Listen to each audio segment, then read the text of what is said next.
आज के इस एक्सप्लेनर में हम एक बेहद दिलचस्प और अजीबो-गरीब मामले पर बात करेंगे। मतलब एक ऐसा व्यंग्यात्मक इंटरनेट मजाक जो देखते ही देखते आधुनिक भारतीय राजनीति के सबसे बड़े डिजिटल विरोध प्रदर्शनों में से एक बन गया। जी हाँ, हम बात कर रहे हैं कॉकरोच जनता पार्टी की। इस पूरे आंदोलन का पैमाना कितना विशाल है, इसका अंदाजा सोशल मीडिया के इस चौंका देने वाले नंबर से लगाया जा सकता है। 1 करोड़ 80 लाख यानी 18 मिलियन से भी ज्यादा फॉलोअर्स।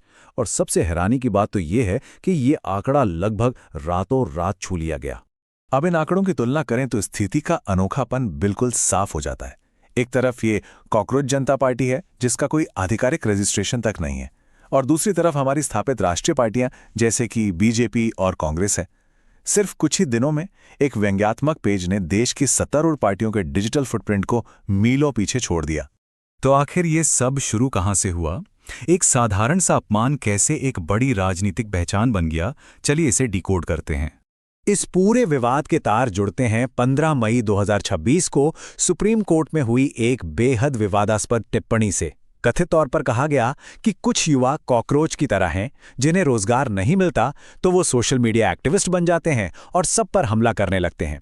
बस इस एक सटीक बयान ने चिंगारी का काम किया और उन लाखों युवाओं में भारी आक्रोश पैदा कर दिया जो पहले से ही सिस्टम से खुद को कटा हुआ महसूस कर रहे थे।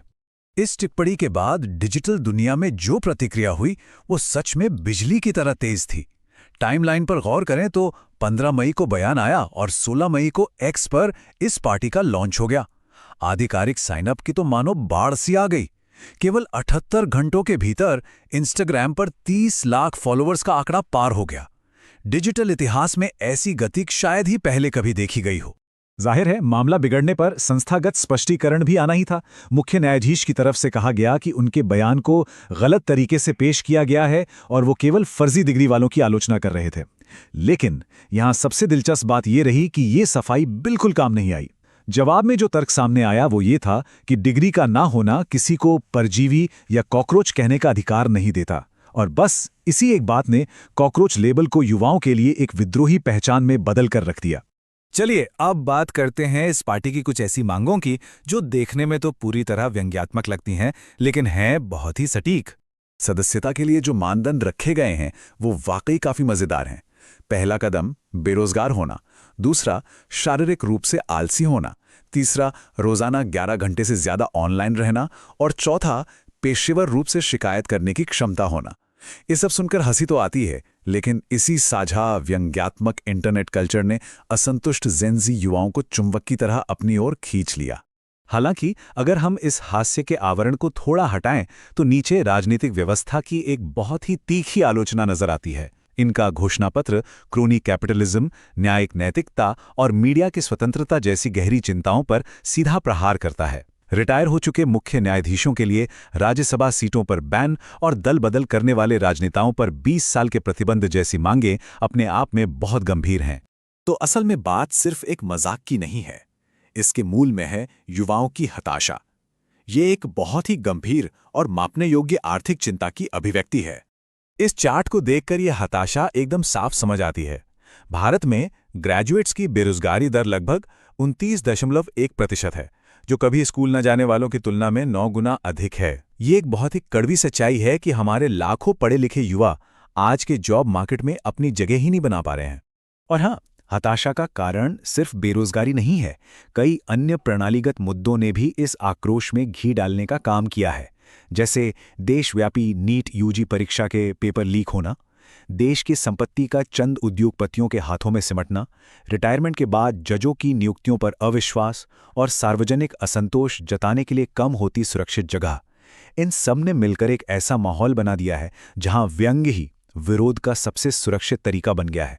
जब हम युवा नागरिकों के बीच राजनीतिक अलगाव की इस गहरी भावना को देखते हैं तो एक व्यंग्यात्मक पार्टी का आकर्षण पूरी तरह से समझ में आने लगता है। आंकड़ों पर नजर डालें तो 29% युवा पारंपरिक राजनीतिक जुड़ाव से पूरी तरह से दूरी बनाए रखते हैं।